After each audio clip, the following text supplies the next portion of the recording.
You were always different. Maybe they said it with a smile. Maybe they never said it out loud at all. But you felt it, in the way they looked at you, in the way they paused before responding, in the way you were made to feel like your reactions were always a little too much. You didn't fit. You never really did.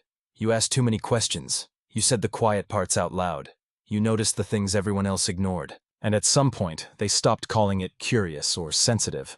They started calling it difficult, dramatic, too intense, too much. You didn't want to rebel. You weren't trying to make things harder. You just couldn't play along. You couldn't pretend everything was fine when it wasn't. You couldn't laugh when something felt wrong.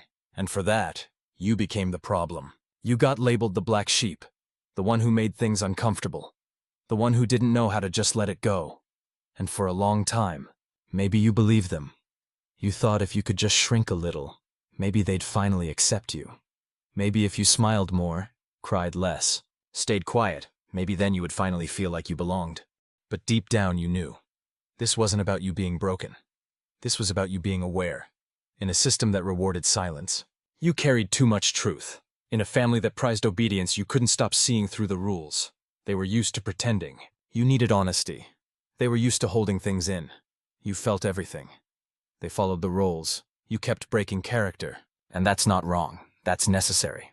It hurts to feel like a stranger in your own bloodline, to have memories that don't feel warm, to sit in rooms with people who only know the version of you that performed, not the one that needed to be understood. But the more you tried to be like them, the further you drifted from yourself. Until one day, pretending was no longer an option. You left.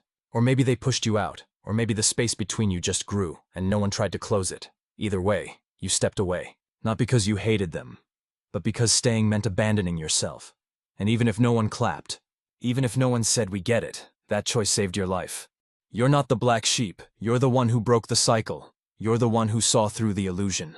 You're the one who chose truth over approval. And one day, maybe they'll understand. But even if they don't, you don't need permission to be free. You were never the problem. You were the shift.